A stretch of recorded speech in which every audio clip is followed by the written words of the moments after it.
வாடி வெடி வாங்க போவோம். நான் வரலையா? ஏன்? பக்கத்து வீட்டுக்காரி சிவகாசில ஆர்டர் பண்ணி வெடி வாங்கியிருக்கா. எனக்கு பொட்டி கடையில வாங்கி தர பாக்குறியே? பொட்டி கடைக்கு எங்க இருந்து வெடி வருது? யாருக்கு தெரியும்? அதுவும் சிவகாசில இருந்து தாண்டி.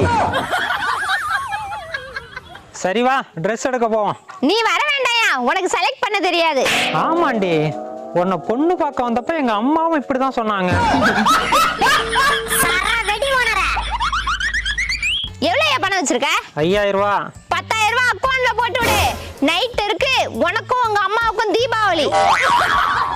போறா சாங்க. தீபாவளி ஆ தீபாவளி ஆ தீபாவளி நான் தாண்டி தலவலி சி தலவலி சி தலவலி நீ தாண்டி. ஓனர் காசு போயிடுச்சு போயிடுச்சு, ஓனா மண்ட வாங்கிடுச்சு வாங்கிடுச்சு.